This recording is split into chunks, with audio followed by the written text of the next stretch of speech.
The way the media works in the NBA is that we give star players all the treatment, right? They get all of the praise and they get all of the blame. It's just how it works in a star-driven league. The MVP award, for example, what about 80% of the time it's given to the best player on the best team for a team that ends with the number one defense. That season, one of those players in that team will be a finalist for Defensive Player of the Year award. Okay, we attract the narrative through the star players. Okay, take Atlanta Hawks, for example, in reverse. They had a bad year. For a team that was previously eliminated in the Eastern Conference Finals, they had a bad year. Right? Remember, exactly halfway through the season, they had only won 17 games out of 41. Now, the reason for this was primarily defense and injuries. But you didn't hear anything about that from the media, from the mainstream media, because they kept the Hawks at a Trey Young perspective strictly. Remember, it was defense and injuries. Two things, Trey Young, that wasn't his concern. He didn't control that part of the game. What he did control was the offense, which he was excellent all year at. Not just when his team started winning games. He was excellent all year at that, but that was under radar, right? That's because it's simple, and simple is not a bad thing. I'm just saying it. Sometimes it can be a little inaccurate. Now, with the New Orleans Pelicans, a low market team with low TV ratings, with low attendance, I don't want to follow the best players get everything formula, right? This one now goes to every single member of the organization. Now, every year we enter a season and we always completely overlook one team. It always happens. It'll never not happen, okay? Last season, it was the underdog Knicks. Season before that, it was CP3, scrappy Oklahoma City Thunder. Then before that, I think it was that weird D'Angelo Russell Nets team. Okay, now this season, well, that's very clear. It was the New Orleans Pelicans. Now, I remember New Orleans fans were coming into this season coming to terms that they had just gotten rid of Lonzo Ball, who seemed to be Zion Williams' friend, and would now be playing Devontae Graham. Let's get this up. FanDuel had the Pelicans at 38.5 wins, and that's with the assumption that Zion Williamson would be returning, would be playing at all. They won 36 without Zion.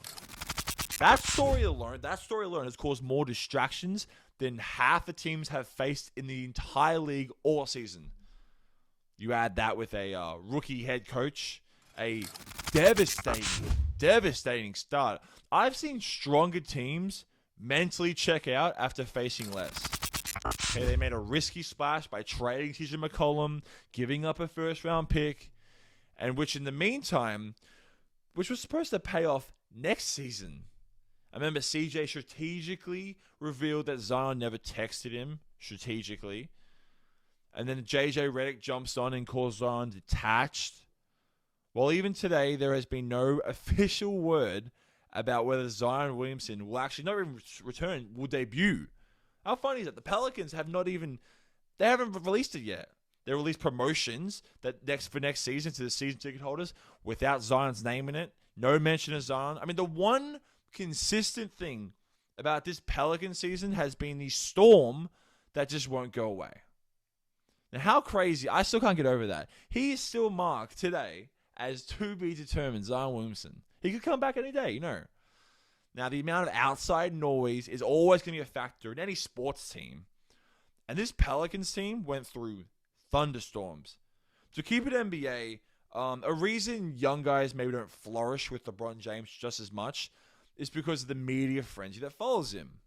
Okay, I think the media played its part in the Celtics' early slump this season. I know the media played its part in the entire Ben Simmons saga.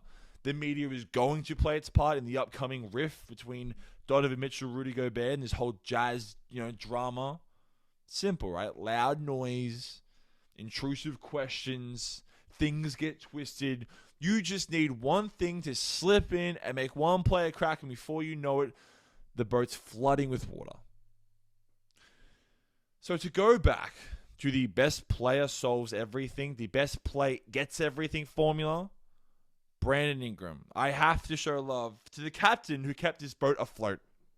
Now, for Ingram, I always had a weird relationship. I always found myself making excuses for him, right? At face value, he was terrific. A real-life Slenderman.